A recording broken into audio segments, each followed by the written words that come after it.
This is the Crystal Chronicles, your Dissidia Final Fantasy Opera Omnia podcast, with Erolai, Kreese, and Mark, bringing you all your DissidiaFFOO news and talk. Welcome to Season 4, the LDBT era. Now let's start the show.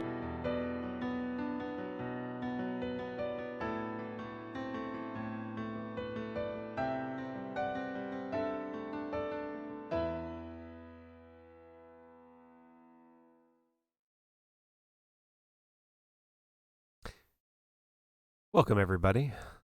You know, it was a night not unlike this night. In fact, it was just last Thursday when we were talking about what possibly could come on this Sqex community stream. Joshua in clown makeup? Sure. Maybe seeing Kim's rats? Of course. But was there something brewing? Perhaps it was Lufania. But no, there was something much more insidious, something lurking behind the shadows. That something is something we're going to talk about quite a bit tonight, I'm sure. The global first limited weapon, our little Vivi, coming back with a vengeance. Welcome to the TCC Crystal Chronicles podcast, episode 125, recorded on this October 29, 2020. I'm your host, Mark, and I am joined by my co-host. You know her and love her. Her name is Erolai. Ero, how are you doing today? I'm doing wonderful. It started off a bit rough, but it's gotten great. And this week I also got my flu shot taken care of. And I had a lot of other little things taken care of. So I feel really good and caught up on my life right now. Very good. And we're also joined by Kreese. Kreese, how are you doing tonight? I am doing well. Hurricane Zeta did not mess with me too much, so I am doing better than I thought I would be doing. Yes, both, I messed that up. Both Arrow and Kreese were in the midst of the hurricane, and so we want to make our thoughts and prayers for all those in the path of the hurricane, all of those who are still struggling with so many different things in our world. We just keep that all in mind. Of course, I hope everyone has a safe and socially distant Halloween. But yes, we had Kreese did a stream of his polls, and so I caught a picture from that video there. Of course, we did talk. Arrow is dressed up for Halloween. If you want to sub to our channel, you can get a peek of her costume in our exclusive sub and subscriber chat. So that's a nice thing for you to do. We do share some more personal things in our TCC sub Discord chat. But yes, Mino Spellgood on the camera. You can go check out on our YouTube my polls for VVLD and Mino's polls for VVLD, and Mino exposing himself on the webcam. Very, very fun. So thank you, Mino, for doing that and sharing that. And you can go watch the entire stream that Mino did here for at least another week or so on Twitch video on demand. You can also tell that's not me because I don't like Notre Dame. Yes. Kreese is not a Notre Dame fan, and it's certainly not me because I am a Northwestern fan. All right. Well, our good friend Shera, who often does work with the main Cord and Reddit, is having a special, he's done this before, 24-hour Child's Play charity live stream this coming weekend. So we're going to link that if you would like to go in support. It's a great cause. Shera's a great friend, a great guy, does a lot of work for the DissidiaFFOO community, and is going to be raising money for some great causes, specifically kids in need and kids who have medical needs. And so it's just a great cause. We're going to have a lot of our friends there popping in and out with him. So Arrow, share the link there. We'll make sure we have that. Go support that. Go check that out. And we want to make sure everybody's doing this. There's a lot of opportunities during this time to help others. And that is something definitely we can all do. Well, let's get to... Let me just hop on Reddit and grab the link for more information about the charity stream. Please do. For everyone. Crease, I actually have that one too. Let me pull it up. I got it. There you go. So you can read the Never full mind. post on Reddit, and of course, information on extralife.org. So very, very good. You go to the official Reddit, you can find a post on it as well, or on our Discord. So yeah, please go support that. Wonderful community. The Final Fantasy community throughout various different Reddits comes together and does this every year. So it's really cool collaborative thing between so many different Reddits and subreddits. So a very, very cool thing. Well, let's get to default because we have a lot to talk about. First and foremost, we have a brand new global first costume. Hey, Rez, how you doing? A lot of our friends were streaming and very excited. We'll get back. We'll get back to on a scale of 1 being you completely anticipated. Vivi LD to 10 being you broke down in hysteric tears on your live stream, like Rez, in reaction to Vivi's LD. How excited were you for Vivi's LD? I love all of Rez Foyna's content. She is she just puts her heart and soul into her streaming content, and we love her for that. And do check out, she shared her wonderful cosplay of, as we were talking about costumes, wonderful cosplay of Tifa, blue dress Tifa. There's a more official name for that. But that scene with when they were all wearing clothes and Cloud was wearing a dress. Yeah, she cosplayed that for the Vivi LD polls and stream, and always good. So shout out to our friend Rez Foyna, to make sure you check out her YouTube and Twitch as well. So yes, Vivi's costume is available. It is based on the mono art. It is crazy awesome and beautiful. I already bought it. You may have already bought it. It's really cool. I think there were some people thinking it was the trans Vivi costume, but it is the concept art costume, the Amano concept art costume, which I've always thought was just, it's so weird. It's so bonkers, out of the blue. I showed the full, on I think my Vivi poll video, the full art from the archives that I have here. It's just out of this world. But what did Arrow, any thoughts on that? Did you pick up the costume, or Crease? I'd like to pick. I'm probably going to pick up the costume. I can't resist. I did make a lot of money from the census, and I have my next temp kid coming up, so I'm probably going to get it as a gift from me because I love Amano designs, and Vivi's is really cool. I have not picked it up yet. I'm still trying to decide, but Vivi also cost me another pity, so I'm kind of angry with him, even though he's been a lot of fun to play with so far.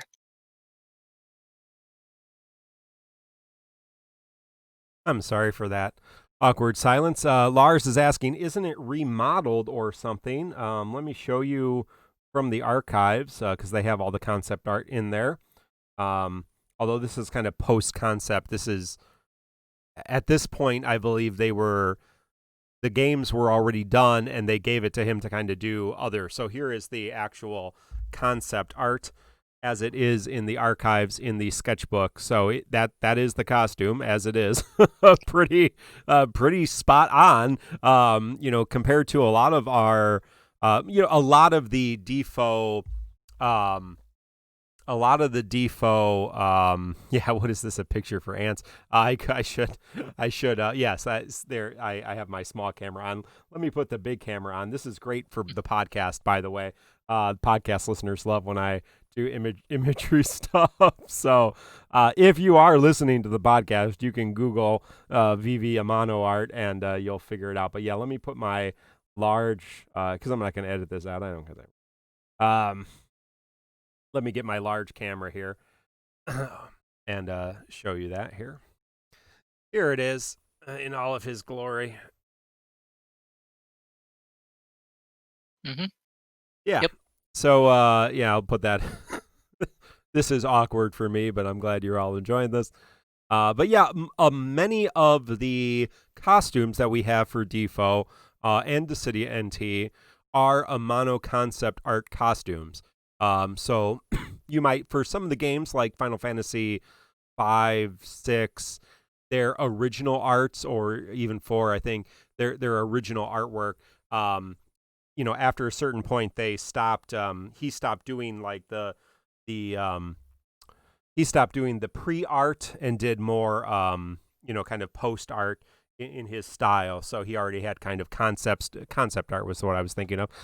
So the concept art was kind of already done. Then Mono was asked to kind of go and do his style, because he's done all the art for all of the title screens or all of the logos for the games.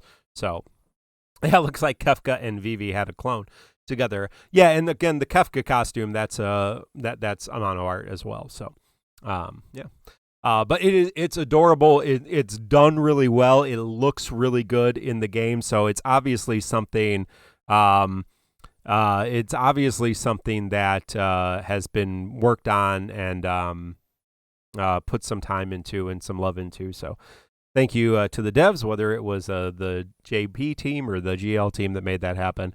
Very, very cool. But let's talk not just about costumes, because costumes cost money. Let's talk about the things we got for free, which were quality of life. Oh, my goodness.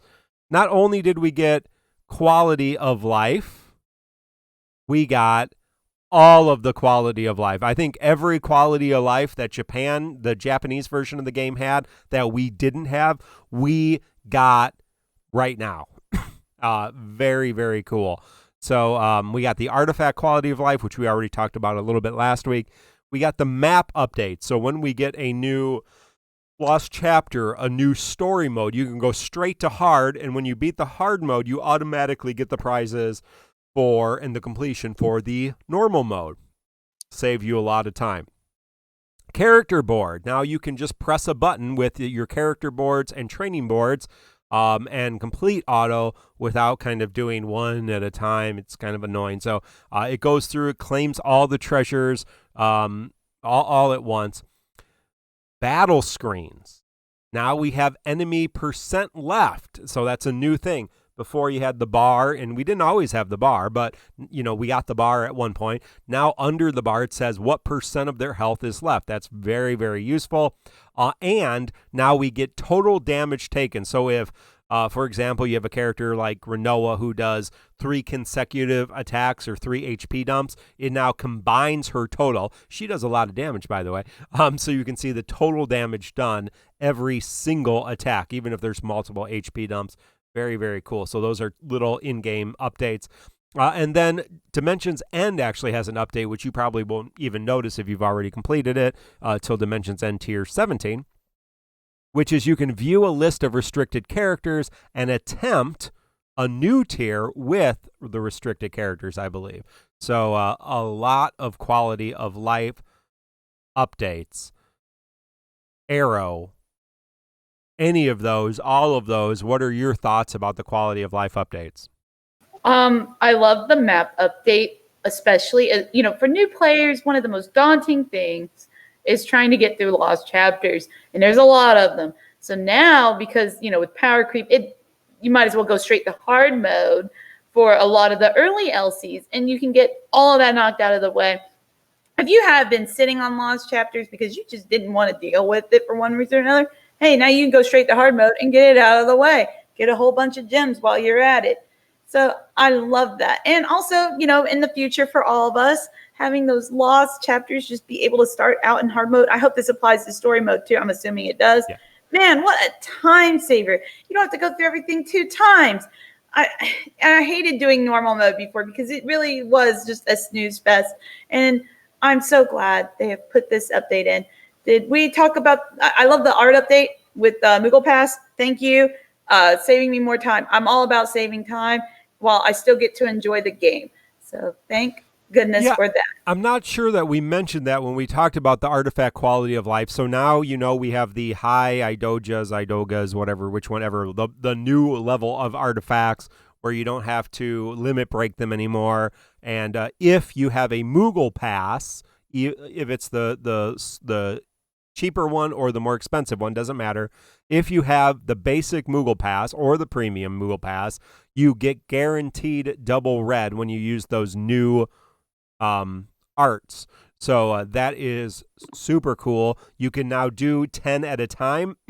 So that saves a bunch of time. And now we have mats, materials that you can use to upgrade your idojas. And for the next couple weeks, we have double tokens in World of Illusion. So make sure that you're picking up on that. But yes, arts pay to win, CSDX says. It is a big difference. It is definitely, in my opinion, if you're interested in chasing arts at all, it is definitely worth the $5 a month, assuming it's not ridiculous in your place or for your budget. It is a great way to support the game, but also, being able to get those double reds. I had 0 Vivi arts. And of course, Vivi is a cursed art character, which means he has those cool arts. I had 0 Vivi arts, and I went from 0 Vivi arts to perfect Vivi arts in less than 100 tries. So less than 10 groups of 10. I had perfect arts with some actually good secondary arts for my new, 1 through 7. And we did get additional art slots. So you now have 7 art slots moving forward. So very, very cool. If you come on our Discord, Macnell actually had some advice for kind of how to optimize your art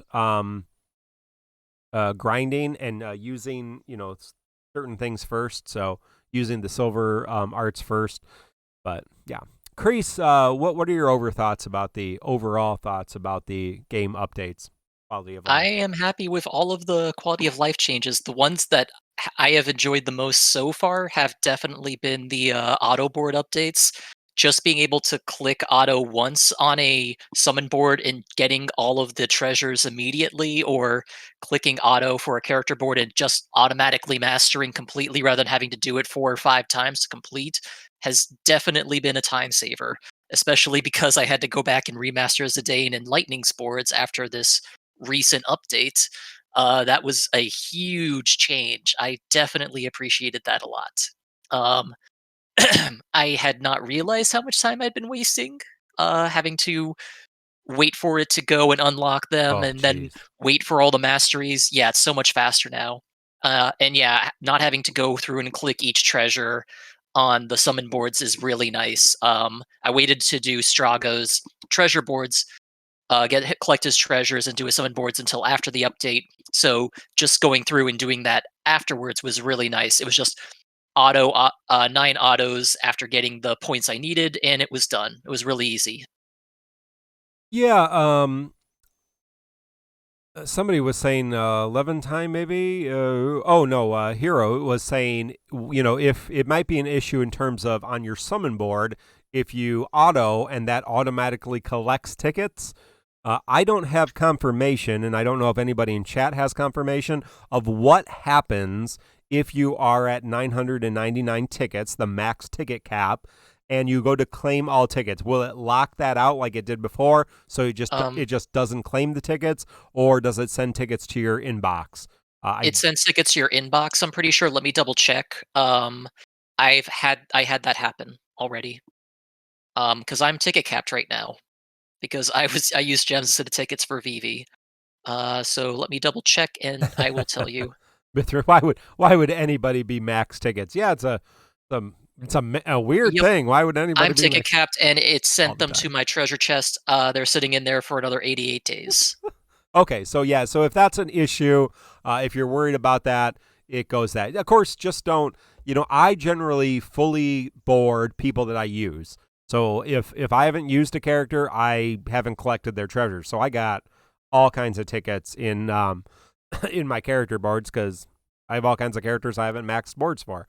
Even if I have enough points to max all their boards, I just haven't, because I don't use them. So why would I? Yeah. Drew Zane is saying you can auto and then untap treasures, and so that's an option too. But yep. So you can choose how to do that.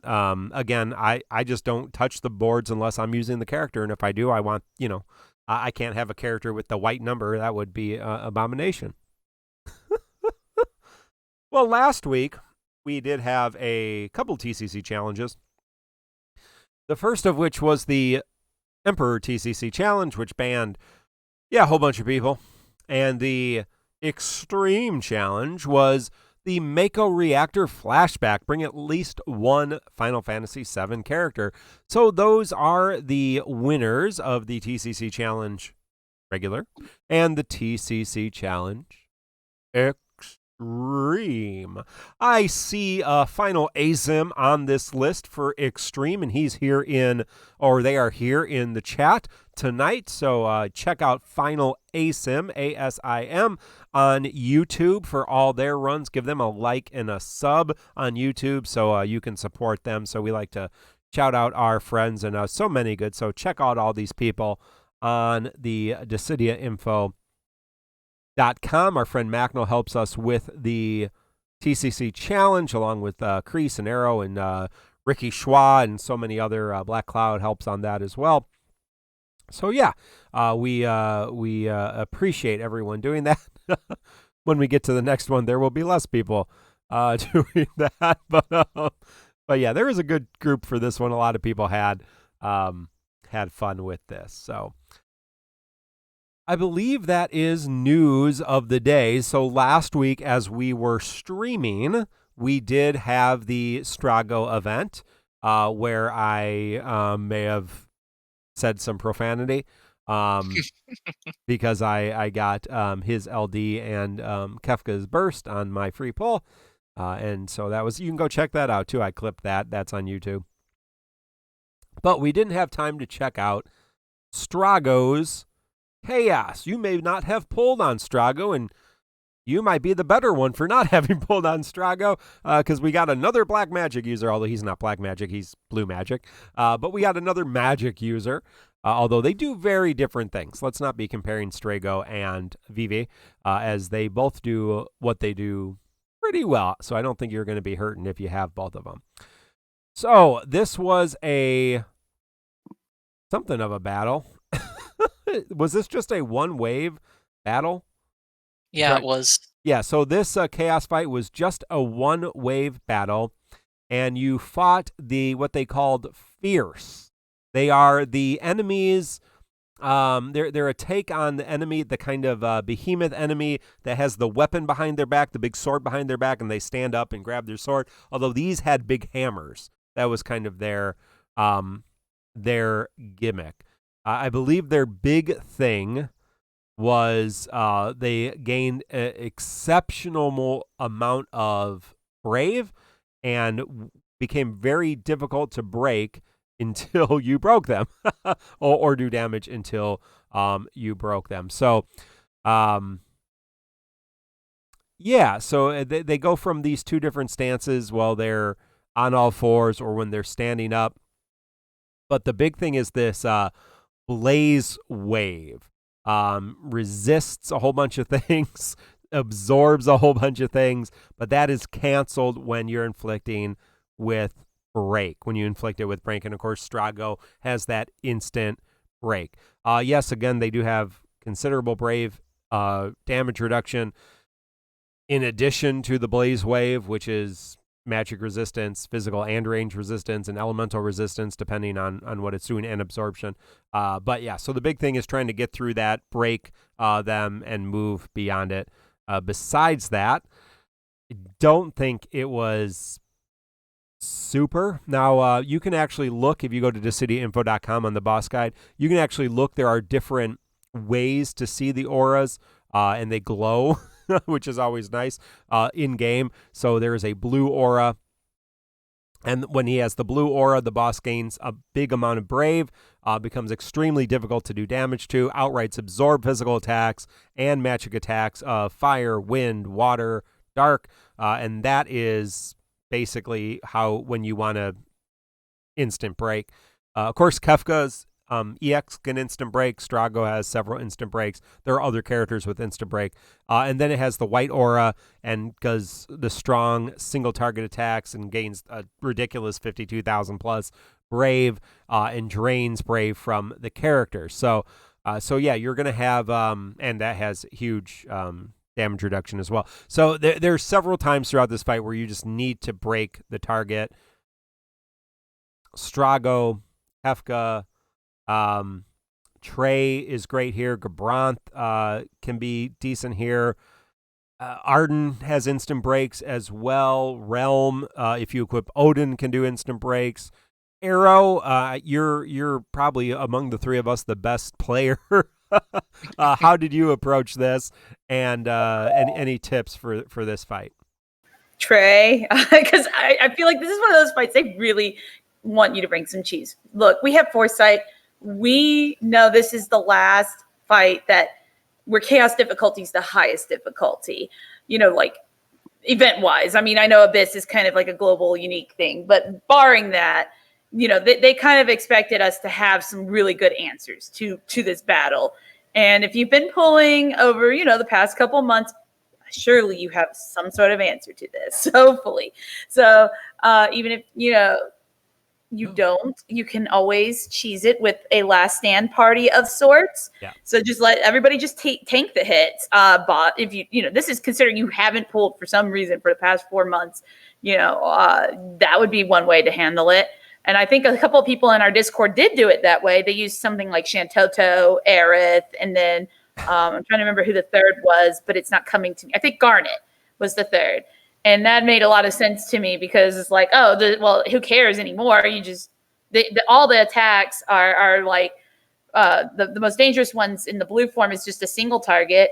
And then in the other form, it's a party attack. But if you all have last stand, it can never kill you. And usually you can stagger the behemoths in such a way where only one of them is in the aura form at a time, in the blue or white aura at a time. So thankfully, that makes it kind of tolerable to deal with. So my 3 ways I put down were, do the last stand method or the tank method with Bosch or Porum or something. You can do the instant break method. Bring some people who can instant break gravity, delay. Those things will help a lot. And then the third way is, of course, just keep if you can. They have such obvious patterns. If you can potentially lock these guys out. Remember getting too many actions. So if they never get to change into their blue or white aura, well, you never have to worry about dealing with it in the first place. And I think there might be a couple ways to handle that, and then have a friend unit in case they did manage to get into blue form or white form somewhere in the fight. Macnol is reminding us that the white aura can be single target or group target, AoE HP attack. And if that was not the case, then Galif would be a great option here, but he is not. And Jeff Leopard, and there was somebody else, maybe Luminasa in chat, saying that X-Death really actually paid off here. So X-Death, of course, can set your Brave to 0, I believe, right? And so that's really helpful. Sephiroth does that as well, though I don't think it was necessarily helpful. But yeah, Galif is still a good option, Macnol says, just not an instant win button. Yeah, I'd agree with that. Because, there is that whole thing. They like to AoE HP attack in that white form. Ultimecia, Gravity Shavers, Edward, obviously, because he can put them to sleep before they ever even get to go into their aura forms, or they'll at least buy you some time if you need to shave the Brave.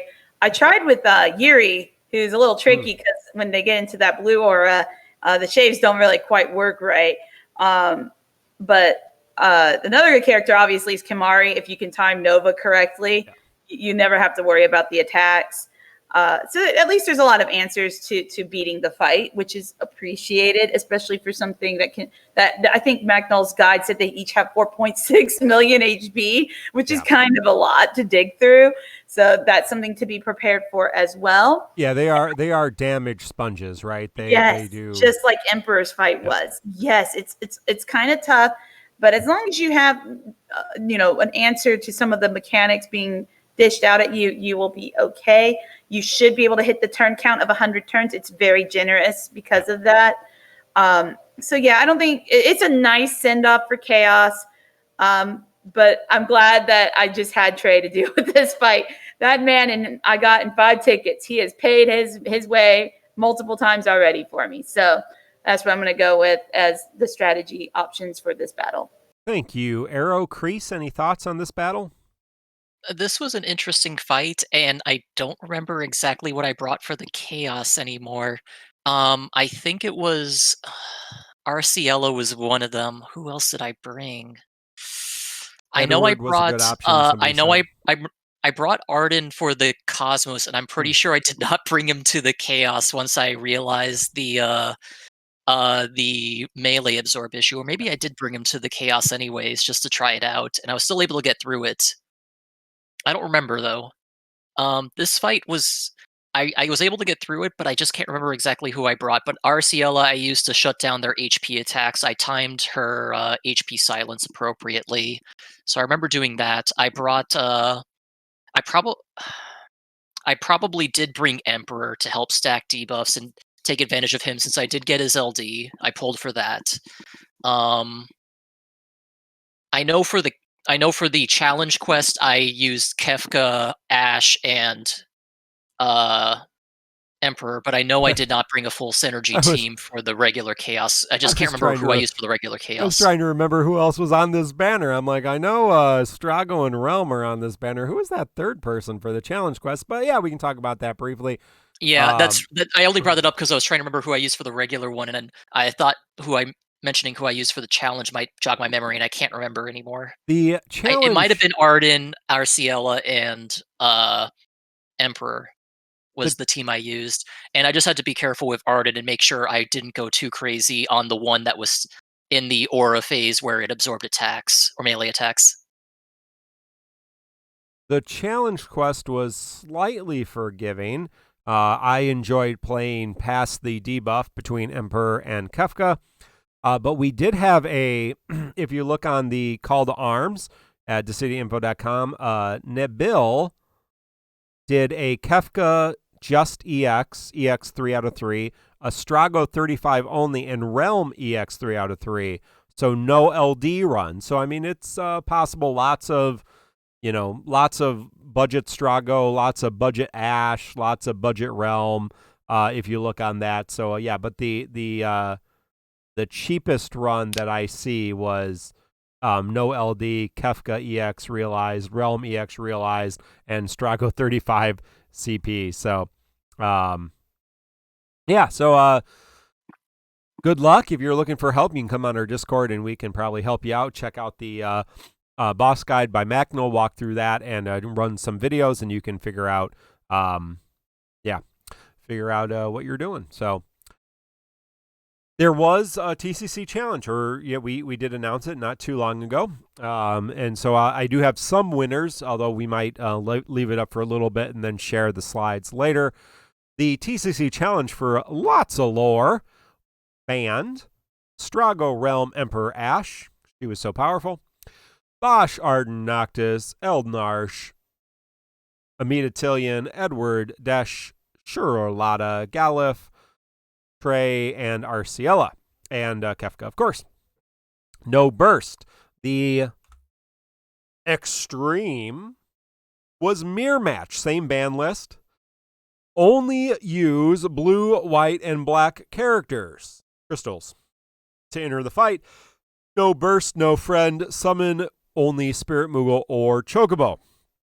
Now, our playtester Ricky Shrew did it with just blue and white, and uploaded that run, so you can check out Ricky Shrew's run with the TCC Extreme just with blue and white.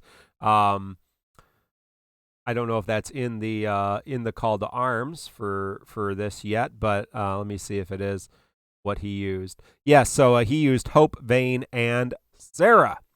Infamous Element used Machina Orin Edge.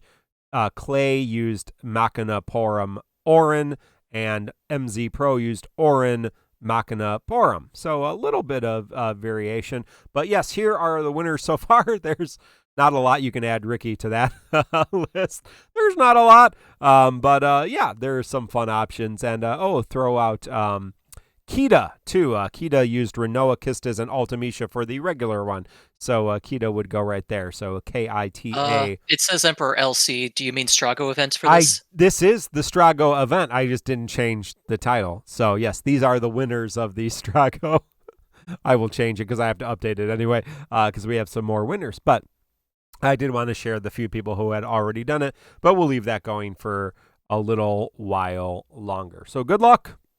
And look for, I think we might take a break from TCC challenge for Abyss. Although don't quote me on that. We may throw one out there. No, we don't do TCC challenges yeah. for Abyss. So Abyss is pretty restrictive as it is. So we're looking ahead towards Lufania, which is, as somebody said, oh, is this our last chaos? This was our last chaos as the most difficult content, or challenge quest as the most difficult content, as the next event, which is a chapter event, I believe. It is the finale, Act 2, Chapter 11, Part 2, the finale of Act 2. That will bring us Lufania. So we'll talk a little bit more about what TCC challenges look like in Lufania era.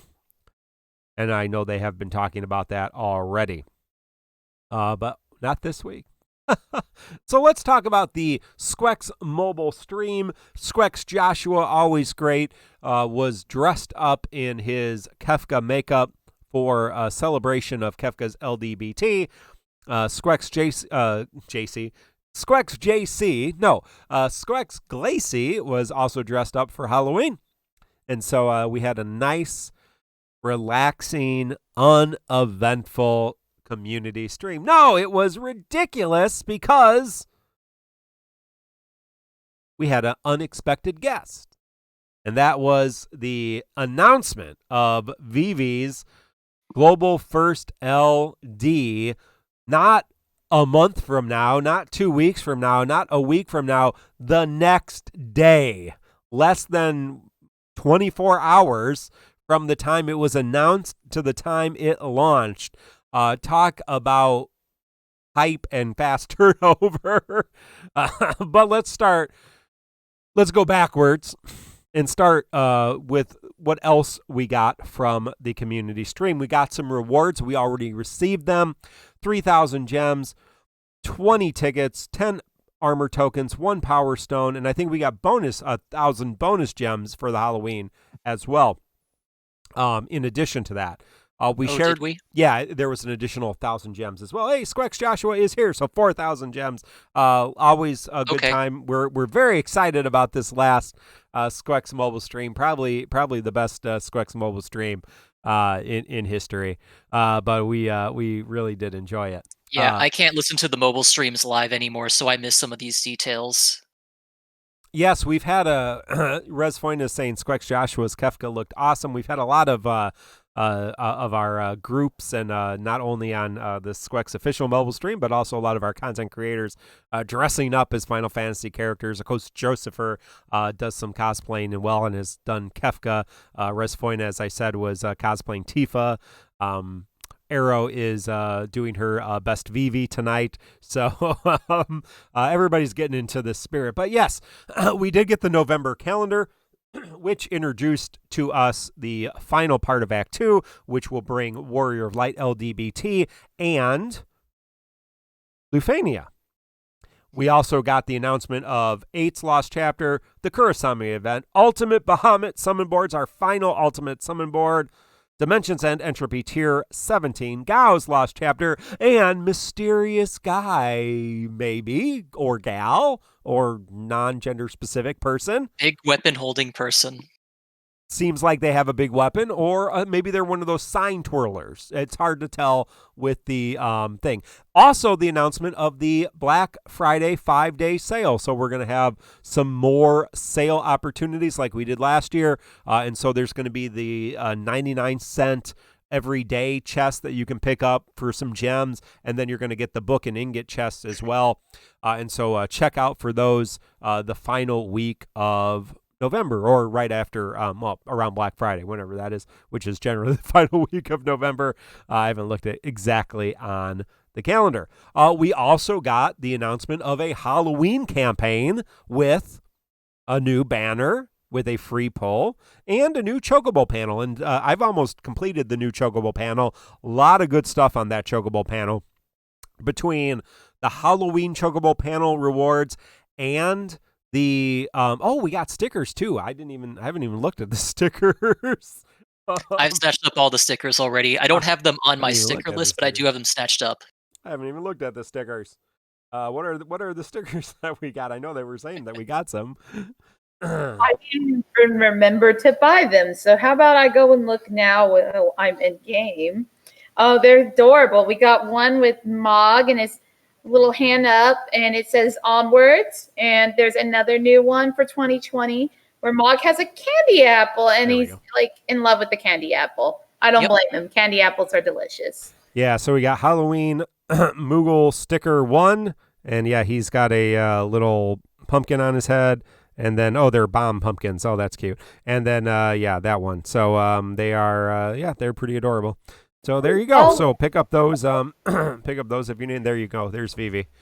His costume. We are talking about the Halloween stickers. They also surprised us with some character lines for several characters, such as Celis and I'm trying to remember X-Death, Bart's. I believe they added Ferris in as well, and a couple others. I'm not remembering all of them, but they're in there. So if any of those characters, you might want to take a look. And if any of those characters I just mentioned, you really want the voice lines too, because you use them for co-op a lot, go ahead and pick them up. That is good to know, Arrow, because I don't pay attention to that at all. So I only use my Dissidia points for high crystals.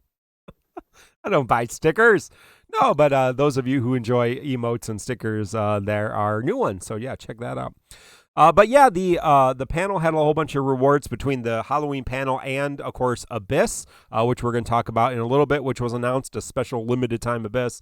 Yeah, there's actually a lot of ingots and a lot of armor tokens and really, really cool things. So yeah, make sure that you are paying attention to all of that. We also have 2 times World of Illusion artifact tokens, so you can get more artifact tokens. Your old artifact tokens have been moved to the new artifact token shop, where you can get the whatever they're called, the new high Idojas, and also the EX artifact orb and the higher artifact orb, the mats, the gold mat and silver mat, to use your artifacts. So I've been burning through, even though it doesn't look like I have a lot of tokens because I've been using them. The World of Illusion, when I have a few minutes to kind of burn through 15-minute book and get some more of those and start getting some tokens. Yeah, so such a great quality of life. We're so thankful for all the quality of life upgrades. But let's talk about Vivi. Mm-hmm. None of us were expecting it. I said earlier in the show, on a scale of 1, oh yeah, I knew VVLD was coming too. I broke down in weeping tears. I thankfully was not streaming, but I was watching and screaming at the TV from my house as I was watching it in my living room. I don't always do that, but I was watching on my smart TV, and there may have been profanity, and I won't say whether or not I broke down and wept tears of joy, but I wasn't on stream, so you can't prove it one way or the other. But Arrow, what was your reaction to the out of the blue announcement of the global first LD? All right, so I was on Rez's stream when I saw it. So I heard her squealing, and I was like, I had turned my head away because my cat was distracting me. I turned back and go, oh my God. And I freaked out because it was Vivi, of all things, getting a global first. And I'm a huge FF9 fan. So I would say I'm not a 10 with Rez Buena's level, but I'm pretty close. I was squealing and freaking out in my chair, and I will go with a 8 out of 10 for my hypometer. And I suddenly went, oh my God, maybe I don't have to pull lightning for Hell Month Lufania, because we're gonna have Vivi, man. And I basically said, Warrior of Light, goodbye, sir. Goodbye to Lightning. Goodbye to a lot of characters, because Vivi's here, and I'm hyped. And I was like, wow, I can't believe this is coming. So that was my initial feelings there. And yes, of course I went and pulled, but we'll go there. We'll get there when we get there. Chris, we haven't talked a lot about your feelings about Vivi. I know Arrow's a big fan, so what's your takeaway from the announcement? My initial one was cautious optimism. I was not expecting it. And when I first saw that it was Vivi, I was not sure what to think, because Vivi's been a bit of a joke in the community for a long time. The last time we spoke about him, we all shat on him pretty hard. We all thought that he was terrible and not worth the investment. And the fact that he was getting an LD at this point, I mean, my initial gut reaction was, it'll make him better. Is it going to make him good enough? And I'll save my opinions for when we talk about his kits, but that was my initial opinion. So it was a cautious optimism that this might make him good. Yeah, our friend Black Cloud, Black Nero on YouTube did a very serious, in-depth Lufania tier list. You can check that on YouTube. Right before the stream, he just like a day before the Sqex mobile stream, he did this very serious Lufania tier list. And right on the bottom of that list was poor Vivi because he had been done so wrong. And so Black Cloud is taking full credit for the global first LD there, and he had to do a retraction video, like many news organizations do, because of that. So yeah, let's talk a little bit about the Vives. Good old Vivis. Crease, are you ready to bring us through what justice for Vivi? Justice for Karen when we get Kieran's alternate Karen costume, Joshua. That's what I'm spending my money on. Where's that ultimate female clavat costume anytime, so. Oh no. Mino's trying to stir up shit in chat, but I'll start talking about Vivi now. So, what did Vivi get? Well, Yeah. his LD gave him basically two major mechanics. Number one, it gave him an LD ability, and two, it gave him a new mechanic called Memories of the Soul. So, what is his LD ability? His LD ability is called Doomsday. It has 3 ability uses, and it's a pretty powerful AoE Brave plus HP attack that does full damage to all targets and ignores defense. It's executed twice. It's just a very strong attack. It also inflicts fire resist down, which is nice for Vivi because this means he now has 2 sources of fire resist down, his EX and Doomsday. The other notable thing with Doomsday is that it's not just a fire attack, it's a fire and dark attack, which is nice for Vivi because this means he's not tied just he's not tied just to fire. There are some implications for this, I believe, going forward into Lufenia. I do not know them specifically. If we get Black Cloud on for the post show, maybe he can go into this a little bit more. The other thing that Vivi gets with his LD is a new mechanic called Memories of the Soul. Memories of the Soul is a special stack that he has above his head. No matter how many stacks he has, it does a couple of things for him. It gives him a flat attack buff. It gives him fire enchant, which means all of his attacks are just now stronger. And makes it so all of his attacks are fire enchanted, which for him, because everything's already fire already, just means he's doing more damage. It also makes it so that he has the last stand mechanic as long as he's above 50% HP. And he gets Stolen Brave Overflow as long as he's hitting weakness, which he should be because he can apply fire resist down with his EX and Doomsday, and and he should be opening with one of those every time he attacks. So it should be pretty easy for him to get those up and going. The other thing that happens is that when he uses Doomsday, he gets 5 stacks of Memories of the Soul. While he has at least 1 stack of Memories of the Soul active, any attack he does triggers a special attack called Embers of Darkness. Another thing I forgot to mention about Doomsday and Embers of Darkness is that each of those consume all of the party's HP. Doomsday consumes 30% of the party's HP. Embers of Darkness consumes 15% of the party's HP. Embers of Darkness triggers after all of Vivi's actions. It's an AoE Brave plus HP attack that does full damage, and also gives Vivi health back based on damage dealt, and consumes a stack of Memories of the Soul. Embers of Darkness has a couple of quirks associated with it, and Mark, you'll have to correct me if I'm wrong here. One, Embers of Darkness will carry through waves, so if Vivi ends a wave killing an enemy with just his basic ability, he will trigger Embers of Darkness at the beginning of the next wave. Correct. 2, Awesome. if Vivi's paralyzed, Embers of Darkness still triggers. Yes. Is that correct? That is correct. I know that because So- I've done that.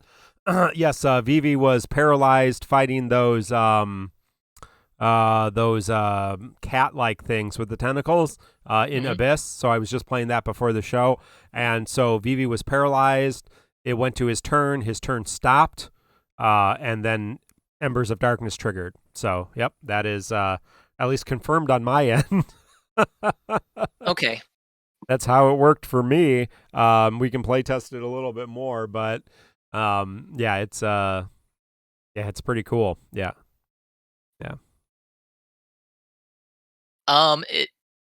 It's a little quirky on. I don't know if that's intentional, Joshua. You'll have to check back with the devs to see if that's an intentional interaction or not. Wonderful. So it has a couple weird Don't change quirks right now. Don't change it. It's wonderful.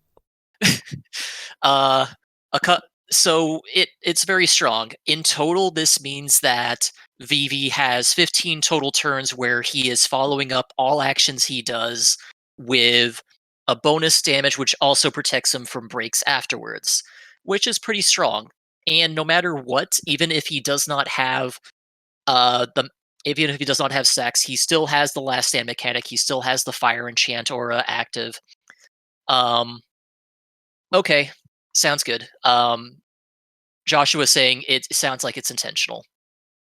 Can I point out one other thing about it? Because since it's right after Vivi's turn, and it triggers like at the end of that turn, you can actually break enemies and they are denied another turn. So that, that can be kind of good for certain teams. But if you have Arden in your team and you knew they had Brave or something, it can be kind of bad because I think it triggers after Vivi's turn and at the start of the next character's turn.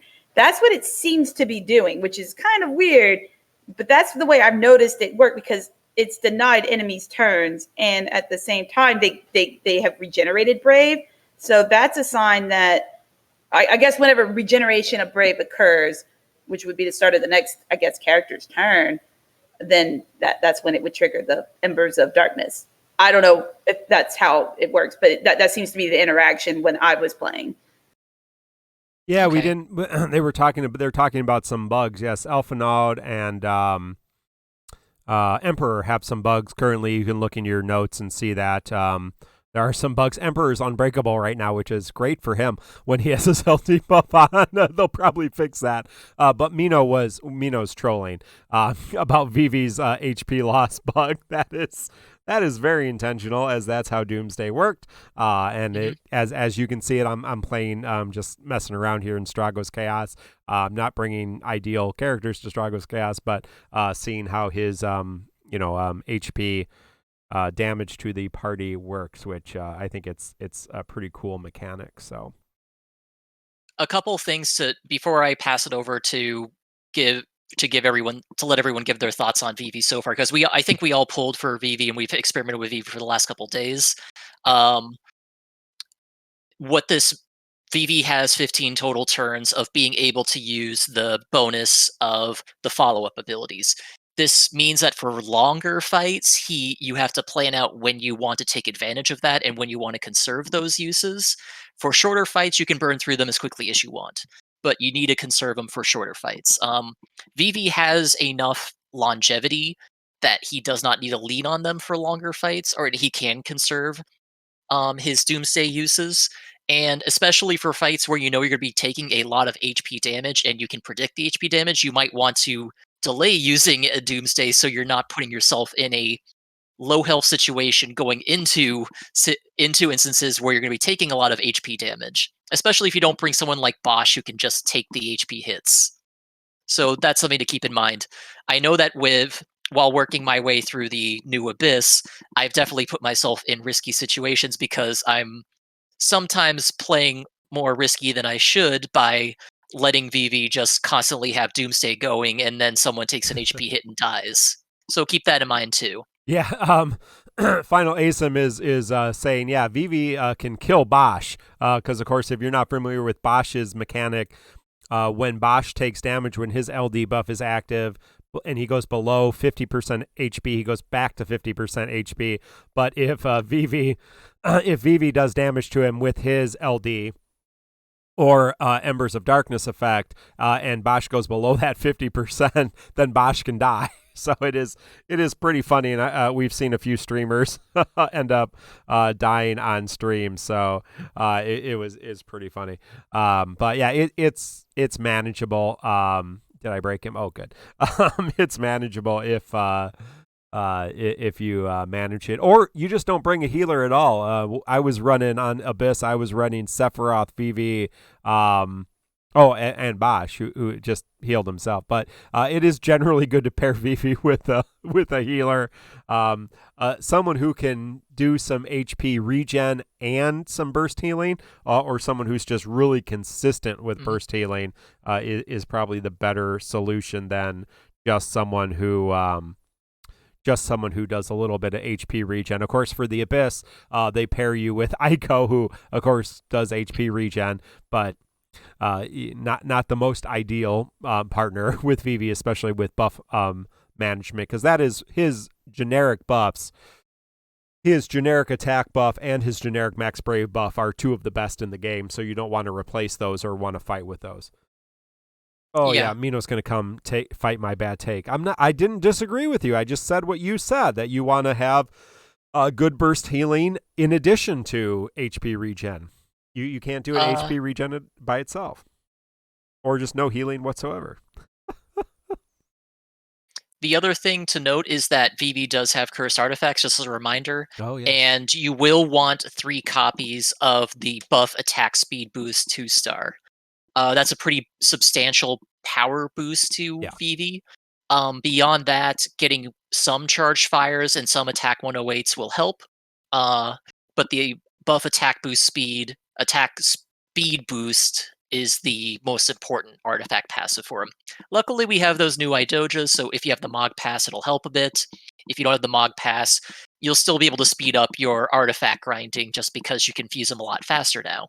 So keep that in mind. And I think that's the important points for Vivi's kit now.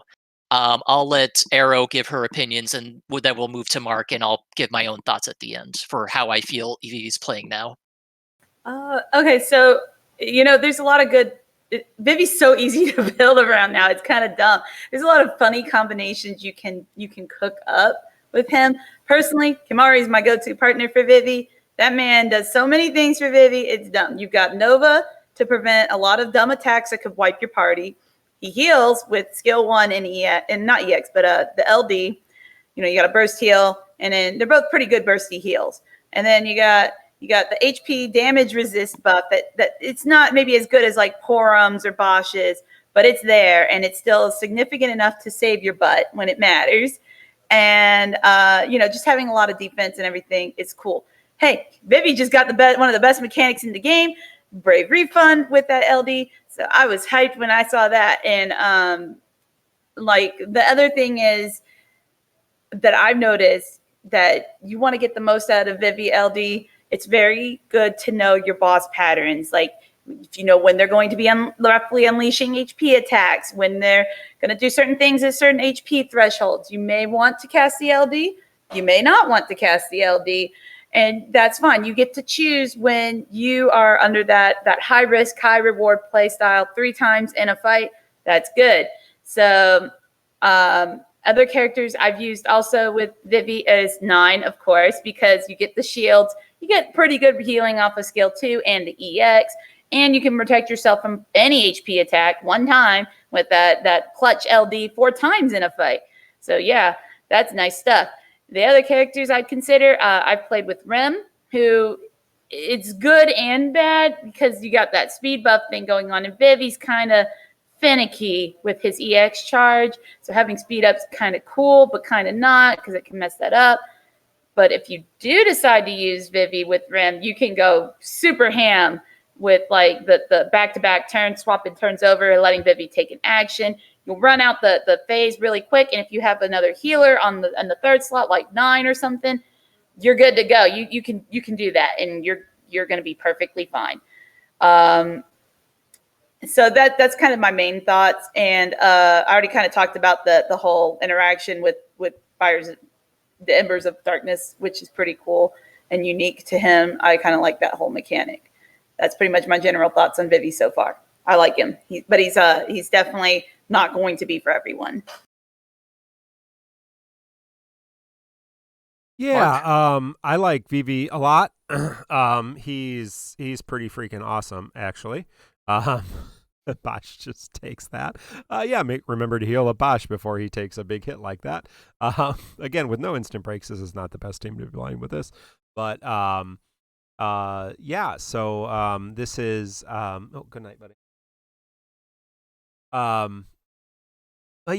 He's pretty powerful, and he does a lot of damage, and I like him a lot.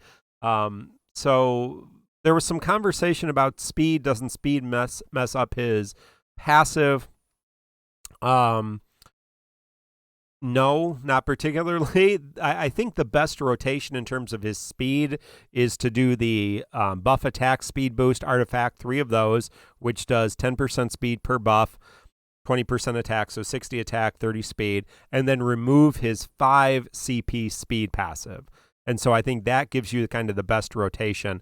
And then 3 attack 108. I think that's probably perfect arts for him right now is 3 buffed attack, 3 attack 108. But charge fire can be helpful, although, just messing around, you see, I still have a lot of fire with him as well. So at Sqex Joshua is reminding us that because Vivi can almost instantaneously lower the entire party's HP by 30%, that automatically activates Odin, Leviathan, Dabalos, Alexander. Not the best thing to throw in there. But it only activates once with Alexander, right, so exactly. that's not the greatest one. It's not the best, but it does activate. But yeah, Odin, amazing. That 30% attack up with Odin when you go below 80%. That's throughout the entire fight. Leviathan is obviously brave regen. I forget what Dabalos does for his thing. It's int brave, right? Or no, elemental weakness, correct? Yep, it's elemental weakness damage. Elemental weakness damage up. So, so Vivi can do all of that really, really effectively. And yeah, so that's the pros, obviously. The cons to Vivi are you need to pay attention when you're playing the game, which that's okay, friends, because Lufania is now, you have to pay attention to the fight. And Vivi's going to be moving us into Lufania. He is going to be a character that is going to be viable in Lufania. There's one Lufania, Kirin from Final Fantasy: The Crystal Chronicles. I should know that because that's the name of our show. Kirin, who I refer to as Karen, their Lufania absorbs dark and fire. So that's going to be a problem. But most of the early Lufania is not going to be an issue in terms of that. There are going to be some that he's going to be better on than others. He's not going to be able to be brought to all of them. You're going to have to build around him. That's for sure. But, the name of the game in Lufania is you got to pay attention to the fight mechanics. Have to pay attention to the fight mechanics. And so if you're not doing that, it can be a big, big problem. So just pay attention. I mean, that's really I'm saying that as I'm not paying attention because I'm playing the game and I almost never pay attention when I'm streaming and trying to play the game all at once. But as long as you're paying attention and if you've built around him, that's fine. Some people are, some people are saying, he's too hard to build around. He's not. I mean, he's a damage dealer. You pair him with good auras, you pair him with healing, you pair him with someone who is defensive, who can bring attacks away from him. which we're going to have a whole bunch of more options. You pair him with somebody who can shut down boss mechanics, and he's just doing consistent, powerful AoE damage. He's better against multiple opponents than single opponents because his AoE damage is 100% AoE. He's really, really good against multiple HP opponents. I mean, really, the only downsides for Vivi is his regular attacks are fairly low hit, but his HP plus the double fire is still fairly strong. His fire ability is fairly strong. He does get some brave hits on his focus, so I mean, it's not terrible. Sqex Joshua is reminding us that you have to be careful about his buffs. You do not want his buffs to be removed, his generic buffs. So folks like Aphmau, there's other characters that may push his buffs off. You don't want to push Vivi's buffs off. So that's going to be something you're going to want to pay attention to as well. I need to make sure that Bosch is healed, as I don't want to die on stream. Never die on stream, right? Whatever. But Vivi's great. He's worth the investment. I did a video, should you pull on Vivi? And my answer was just very simply, actually I have it on screen. Let's see if I die first. I don't think I'll die here, but let's just make sure I don't die before I go. Bosch is going to tank it, I'm pretty sure. Yep, goes down to 1 HP, heals up. Oh, I love Bosch. He's so great. Yeah, so here's my slides from my should you pull. So here is my formula if you did not catch my YouTube video for should you pull. GL first equals pity. That's the formula. It's math. It's solid. It's been proven. GL first, use your gems. If you have over 70,000 gems, use your gems. If you have less than 70,000 gems, use all the tickets you have and try to get that LD. It's yes, Mithrin. Somebody else was asking, what if you have exactly 70,000 gems? Well, my equation didn't include that.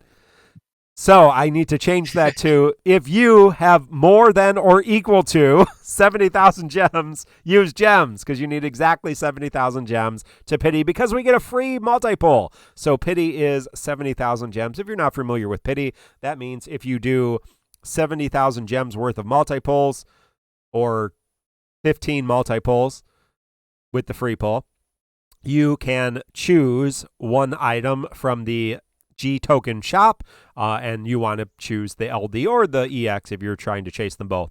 But yes, so definitely worth it in my opinion. I really like yeah, please edit the image. I'm not going to edit it. It was a joke anyway. But Arrow, no, Crease, Arrow already talked. Crease, why don't you follow up with Vivi, and I'll see if I can kill these guys with Vivi. Yeah. In general, whenever we get a global first, the rule of thumb has always been to pull. They tend to be good investments, historically. Beatrix was a good investment when she came early. RNA was a good investment when she came early for global. Do I think Vivi is going to be as powerful as RNA or Beatrix were? I don't think so. Where Beatrix was more of a hybrid support offensive unit, and RNA had some very broken mechanics, Vivi doesn't quite fill that. He's more of a pure damage character, and we have a lot of strong pure damage characters. That's not to say I don't think Vivi's powerful. After playing with him for the last couple of days, he is very, very strong. He just has some very, very strong weak drawbacks too that are going to mean that you have to work around them a little bit. The health loss means you need to bring a healer, maybe two in a couple cases. I've been experimenting with teams of 2 healers. If you caught me in the pre-show, you heard me talking about running parties of Vivi, Paladin, Cecil, and Renoa, for example. So I had 2 trickle heals and 2 burst heal possible options in some cases to make the parties work. So Vivi is a situation where he is your powerhouse. He is your first slot character. You bring him to do the damage, and then you bring party members to keep him alive and keep your party alive. And I don't think that's a bad thing. You just have to make sure you know what you're getting into when you put him in your party. Um, a couple things I think I forgot to mention. His additional ability is a very short duration. It's only 2 turns, but it does buff his damage for a couple turns. Keep that in mind. As Mark mentioned, his he doesn't have a lot of brave hits on most of his abilities. His focus is very strong because it does give him massive brave gain based on his attack. Be careful. Most of his power is packed into his generic attack up and max brave up buffs. If he loses those, his power drops significantly, and those can be dispelled more easily than his frame buffs. They can be pushed off by debuffs very easily. They can be pushed off by allies' frame buffs or allies' generic buffs. So be careful when you're building parties around Vivi. Be careful what types of bosses you're fighting. You just have to plan around Vivi a little bit harder than you would other characters, is what I will say. But if you can make Vivi work, he is a monster from what I've seen over the last couple days. That's my thoughts. He is very, very strong. I think that's all I have to say. Did I miss anything? Well, Arrow? Did we mention that the AA will trigger the Embers of Darkness if you have any of the any of the stacks left? Because I know Sqex Joshua mentioned it, and I've done it too.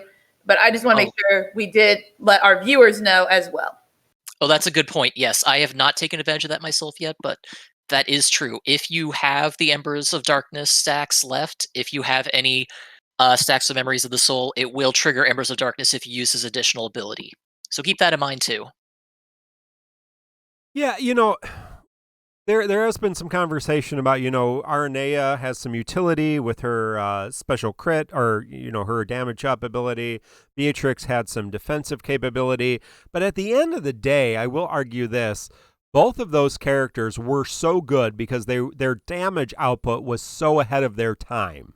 And so, yes, their longevity lasted a little, like you could stretch them out. Like we could still be using Aranea. Nobody is, right? But you can still be using Aranea because of that mechanic. You could still use Beatrix 6 months after because she had some defensive capability. But the reason they were so good for so long was their crazy damage output. And so, I mean, at the end of the day, his damage output will fall at some point, but none of the content that's been developed over the next 9 months has been accounting for Vivi. And so, I think he's going to be a good investment for the long haul.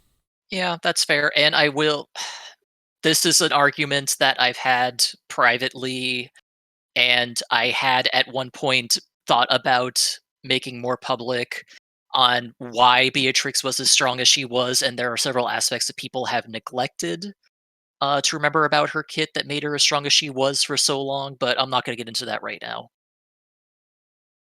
Yeah. I mean, they both brought a lot to the table. But yeah, when they both of them when they came out were doing a ridiculous amount of damage. But we're also in a very different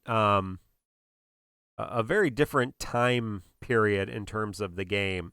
And so, realize that moving into Lefania, things are going to be a little different. So yeah, I definitely don't think you're gonna feel like you wasted your whatever resources when it comes to pulling for Vivi. He's a lot of fun, lots of interesting pairings, and good luck. I guess we can go to the podcast polls. Oh, Mark, before you do that, I just want to point out one more thing for those people who care about Future Sight. Vivi LD is a global first. We don't know when JP is going to get it, but at some point, we will get what they call LD boards, like how we have for all the other weapons. Well, LDs will get them too. Vivi will have those whenever he gets released over in JP. So there's another time Vivi will be coming back, and he will probably be relevant for whatever that content is. It's very possible he will be on his own banner, and on another banner there will be another LD. So I don't know what that's going to look like.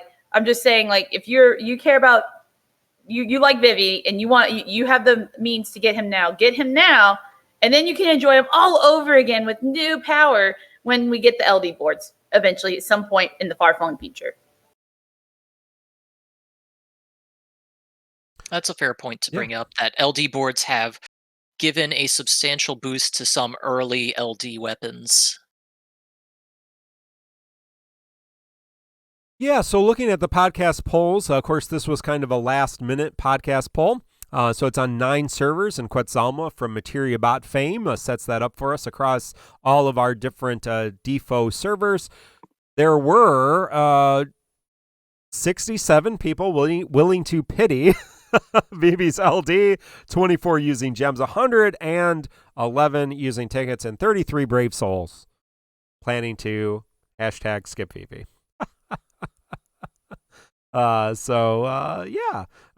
Good luck, whatever that looked like for you. I hope you didn't have to pity, although I saw a lot of our friends and fellow content creators really do had to pity and pitied to get into there. So, but yeah, so hopefully you did not have to pity and you picked him up real easy and you already had his EX, and so you didn't have to token his EX like I did.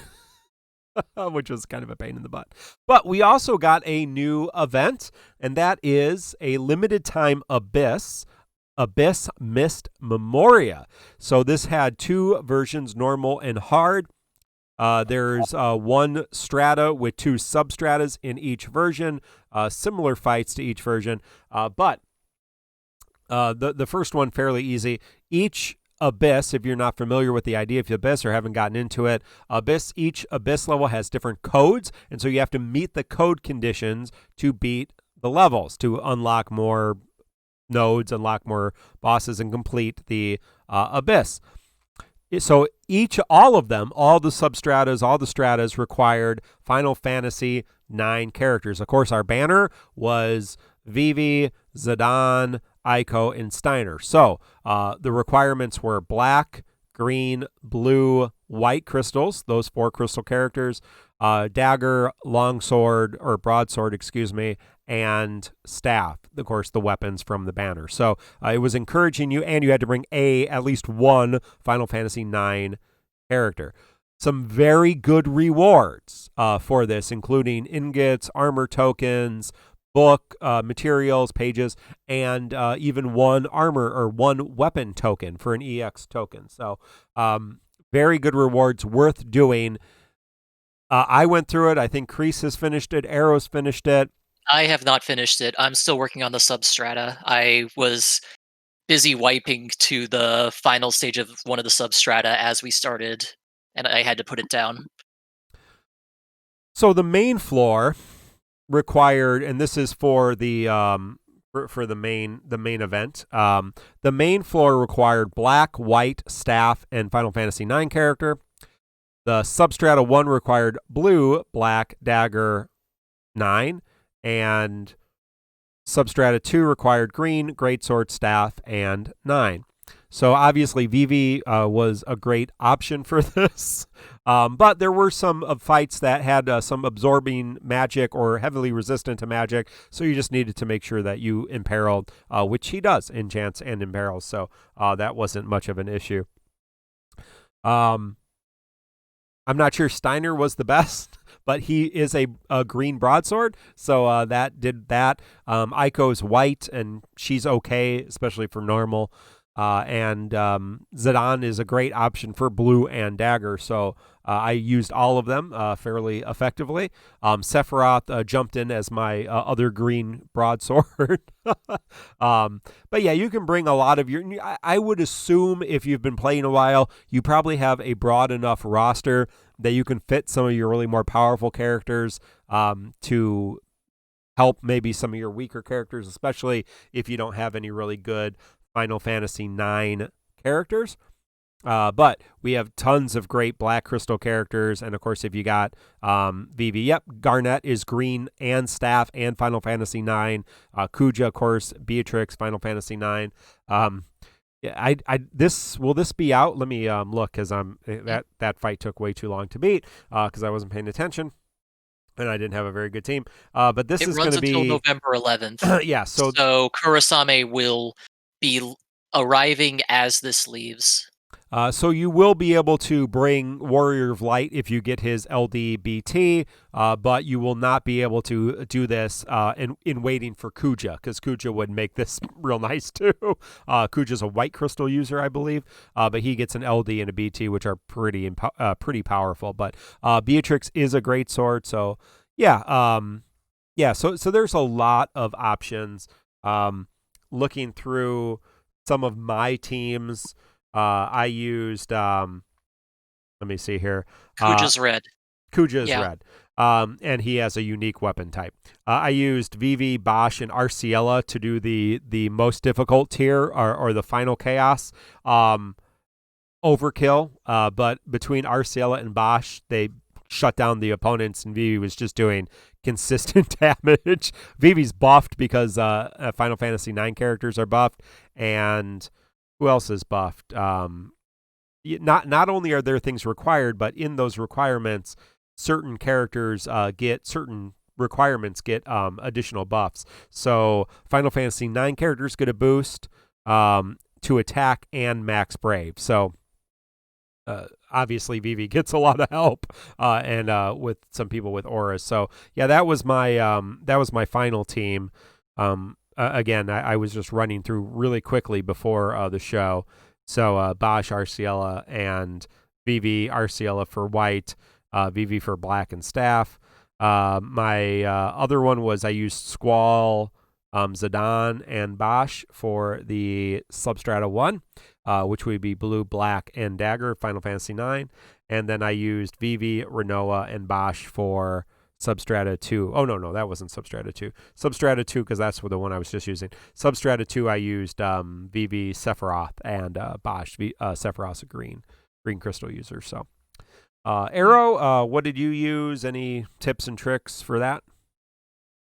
This is a really cool event. I'm really glad they learned from the FF7 event where you could only use FF7 characters for like the final node, and decided instead, hey, you just need to use one this time, guys.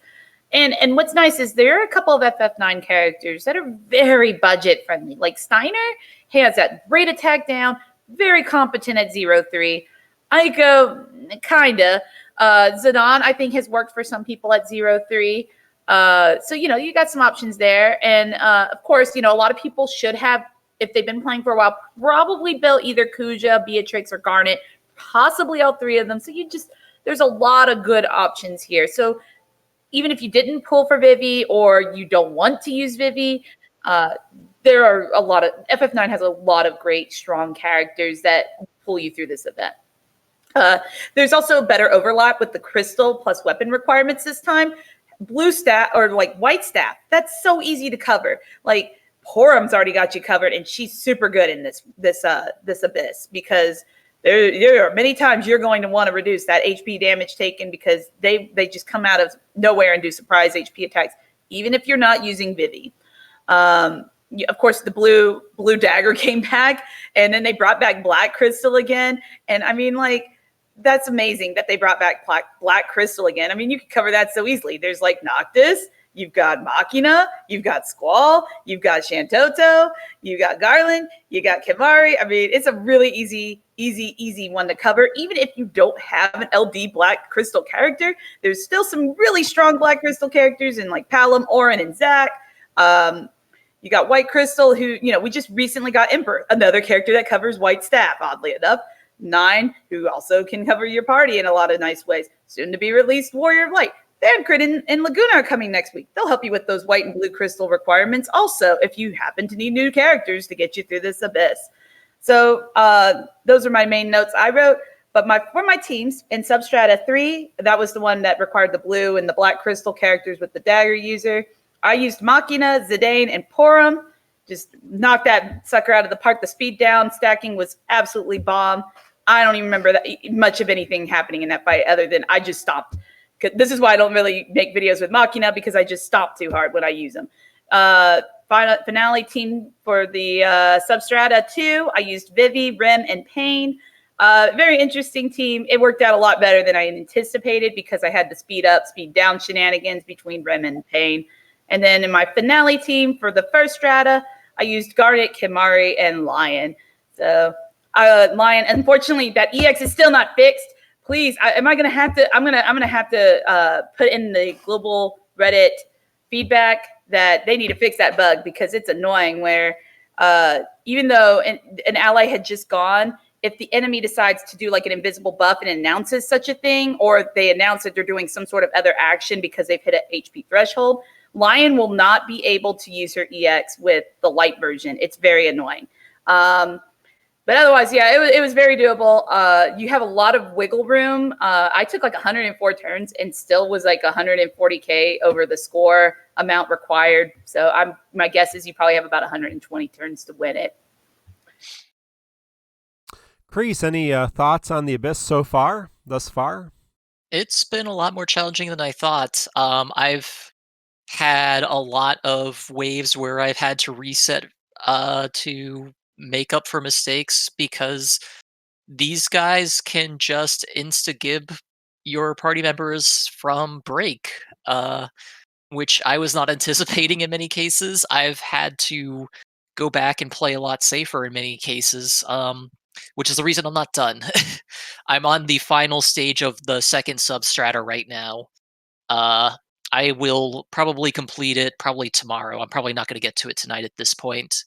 It's a lot more challenging than I thought. I'm trying to use variety in my teams, but it takes some. These are not like cakewalks, is the way I've been putting it. No doubt. Yeah, you need to pay attention a little bit and look and make some fun teams. But yeah, there are some safe options. That's for sure. Characters like Bosch do make things a little easier. Your characters with BT weapons can make things a little bit easier.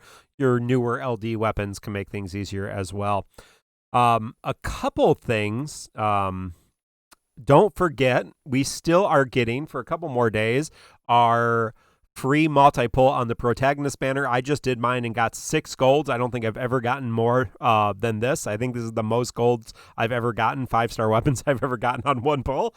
So congratulations to me. But Joshua also told us, and we forgot to do this about the mobile stream, the next global 3rd anniversary global first is not going to be a new character. It's going to be a new global first LD. So moving forward, it looks like no more new characters. Beatrix was global first for us, Arnea global first for us, and then Japan got them later. We are going to get global first LDs, so LDs that are moved up. So, is this the last one? Meister is saying until October 31st. So it is the 30th technically in game. So we should get one tomorrow. So there you go. My content, my official Sqex content creator rate up is working out real good for me. Certainly not working out for a lot of our other content creators who did pity poor Vivi. So Mina was asking where my gems. I feel like my gems are in a good place. I'm almost back to 700,000. So no complaints here in the gem department. So is there some questions for tonight in our host discussion? If you have questions for us, you can join our Discord, tccpodcast.com, find out all those links. And there's a host discussion, so you can ask questions and we will answer them. Kreese, is there any questions tonight? Did you answer any questions last week? This looks like it wasn't cleaned up at all. I thought we did. I definitely remember you removing some of the questions from last week because I remember I was about to go and start removing them. I did remove questions. We didn't answer a lot of them. Okay, just making sure. So all these questions were not answered last week? Correct. We did not use these. Yeah. Okay. So feel free. Yoshi Pasta asks, by the time you read this post, the podcast next week, now the week after, is explaining what Strago does. Do you think he'll be a sleeper like Squall, since DPS usually gets a bad rep on not lasting long into Lufenia? I didn't pull for Strago. I don't know if any of us pulled for Strago. I don't have a strong opinion on whether Strago will be a good or bad character, especially my understanding is that Strago is actually a pretty solid character for early Lufenia because he's just a very solid mage character. He does a lot of damage. I've seen him in co-ops and I've seen him as a friend unit be very, very solid. I just have a pretty solid mage base right now, so I didn't feel I needed him. He might be a sleeper for people who pulled him. He'll work very well. So Arrow? the big thing I want to jump in because I have Strago. I have his full kit and he's fully realized. I could have brought him to his event and you would have seen how much more easy it would have been to defeat that event because there are certain fights coming up that the enemies will gain an immense amount of brave and it will be hard to break that brave. And you need to break them, like the Strago event that I was playing, to get them out of that resistance, absorb, all that kind of crap. Strago has instant breaks. He has multiple ways to instantly break. He can instant break on demand. So, yeah, so he's not just doing great damage, but he has that very clutch instant break mechanic, and so he will stay around a while for that specific reason. Yeah. Okay. Mark said a lot of what I was thinking, but I always say Bravery Fund's one of the most underrated mechanics in the game. Well, Instant Break is probably the second most underrated mechanic in the game. Being able to just immediately break anything on demand with somebody like Strago, and you can do that 4 times in a fight with the LD, and then you have like that conditional thing on the other skill. But that having that is going to probably be very clutch for some players. If you guys like Arden, you like him because he does that instant break, right? Well, Strago can do it just about as easily, and he's even more on demand. So it really depends on you. But I think he will be a sleeper hit for some people, and they will find very many uses for Strago, especially in early Lufania.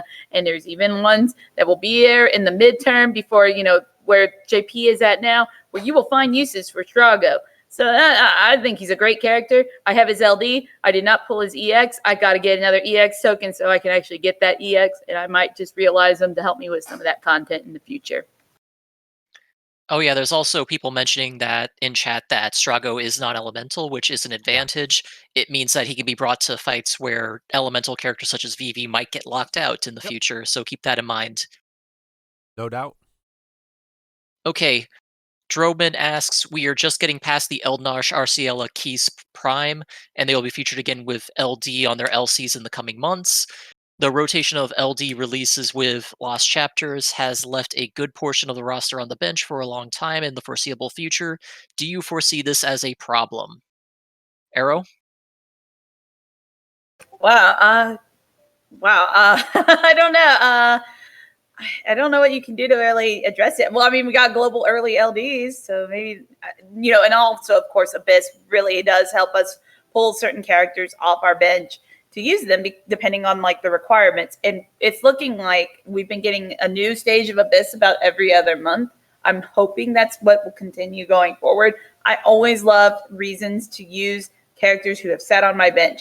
If you want to give me early updates, early upgrades, all that good stuff, I'm always down for it now at this point in the game because the roster is just so darn large.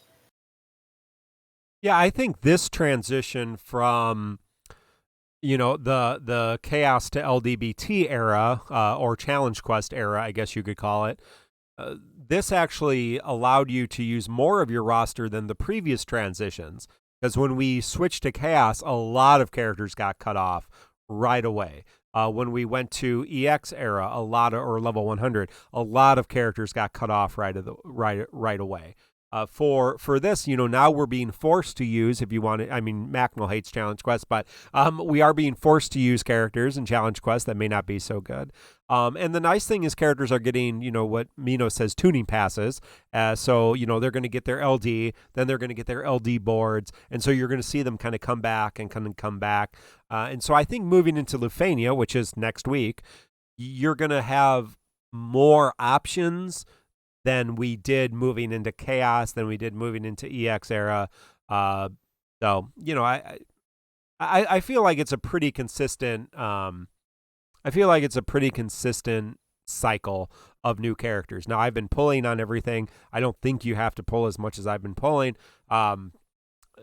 But I think if you continue to pull regularly in a healthy, strategic way, you're gonna continue to use those characters and upgrade some characters. And that's the nice thing about this game. There are other gotcha games where instead of coming back to actually quite a few gotcha games, instead of coming back to old characters and renewing them, giving them a new weapon, giving them a rework, they just say, okay, and including other Final Fantasy games. Oh, okay, here's Terra, now here's Magitech Terra, here's Esper Terra, here's Ultra Super Awesome Terra, here's Matron Terra, here's Swimsuit Terra. I'm not picking on any games in particular, but and so instead of getting using the same character and upgrading them, or even just reworking them, or so Squall, for example, if you have Squall's LD and BT, Squall's going to get a tuning pass and get LD boards. That doesn't cost you anything. You don't have to pull again. So Sqex doesn't have to do that, but they're doing that to give you that ability to keep using those characters. And so I really, can we circle back to Swimsuit Terra? I'm waiting for DissidiaFFOO to try to monetize the swimsuits. Gladio swimsuit, Sephiroth swimsuit. Just throwing those ideas out there. Terra swimsuit, Tifa swimsuit, everybody swimsuit. Who doesn't love a swimsuit? Summer campaign. And then you got to do your summer bathing suit costumes, and then you got to do your Halloween costumes. That's always my favorite. And then so many winter solstice costumes. Just lots of. I'm just trying to make money for the game. But I think this game is very fair in terms of bringing characters off the bench. Yeah, Reese. I don't think it's a problem because those characters are still seeing decent or can still see use in today's era. I think I mentioned I'm using RCL still right now. People can still use Eldnarsh. I think we're still banning Eldnarsh from some Yeah. TCC challenge events, and we're still banning keys from some TCC challenge events right now because they're still that strong. They're losing their new character Sheen, but they're not weak by any means. So the fear that they're falling out of favor or they're just not good, I think, is overstated by that question, is the best way to put it. I just don't see it. And as Arrow and Mark have said, the transition from Chaos to Lufenia, at least for the first month, is probably going to not be as hard as the transition from Cosmos to Chaos was, or the transition into early EX was. It's not going to kill as much of the roster. Well, there's a lot of good alternate costume ideas. We might bring that in the post show if some of our friends want to jump in. We can talk about what costumes we want to see. Is there another question, Grace? Thank you for the question there, whoever submitted that one. Let's see. Squeegee asks, Kreese has recently set Arden as his friend support. Why? I would have thought that too many free consecutive turns would burn through Arden's turn count quickly. What current meta characters make bad friend supports? So I will answer the first part, and then I'll let the others answer the second part.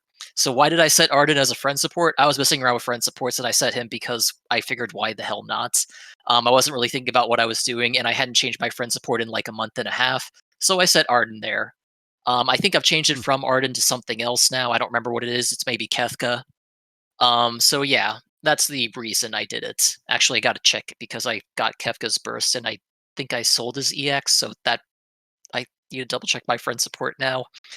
Thanks for reminding me about that. Anyways, Arrow, why don't you address the second part about what type of characters make bad friend supports? Okay, so the worst kind of friend supports are the ramp up kinds. So, Bart's, for example, until he gets, in the far-flung future, it's LD, because you have to build up those mastery stacks, and that sucks. Onion Knight, before he gets his LD, is pretty terrible because of the same reason. You got to ramp up. It's a little better than before. And, you can still use him for that ice enchant, but he's still pretty bad overall. Let's see, some others who are pretty rough around the edges that I could think of offhand. Oh, it's kind of hard. Most of the ones that are really old and have absolutely zero utility and don't do enough damage anymore to really make a dent as a friend unit are probably some of the worst as a general whole. But if you want solid friend units that will last a long time, GRW,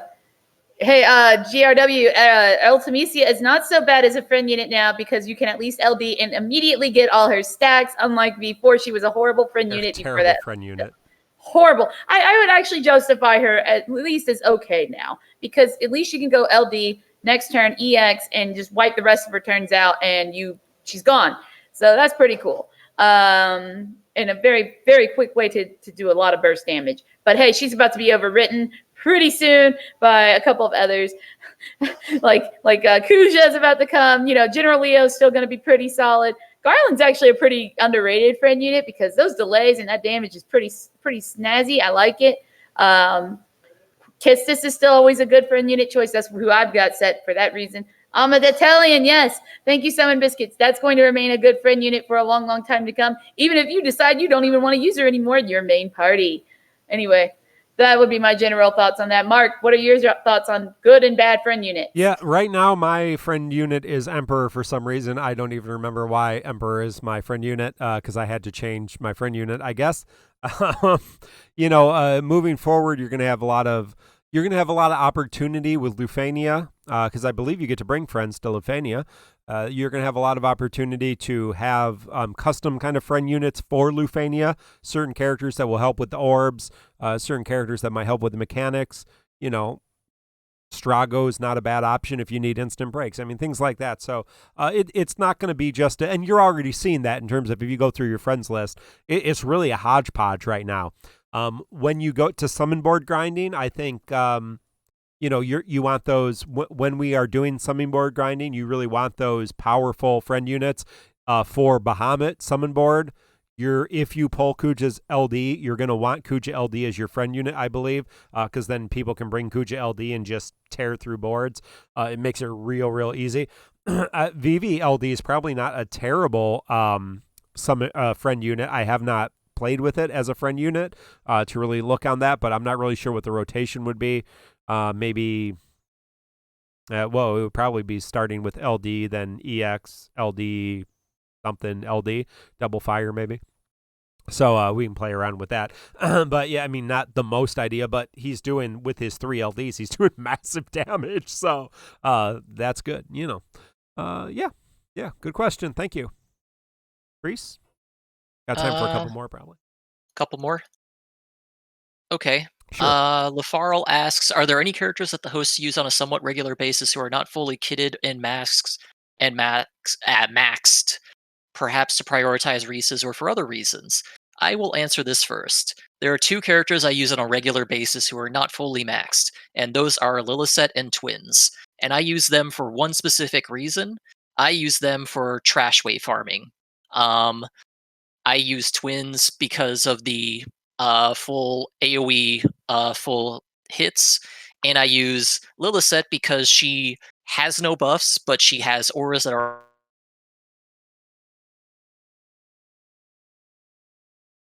Nope. We lost you there, Crease.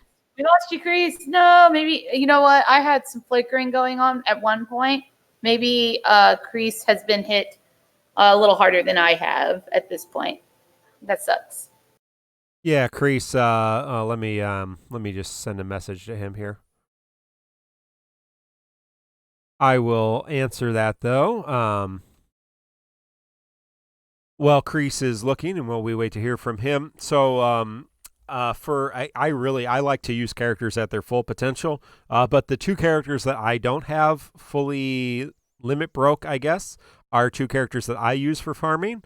And that would be Lizette. I have her EX 1 out of 3.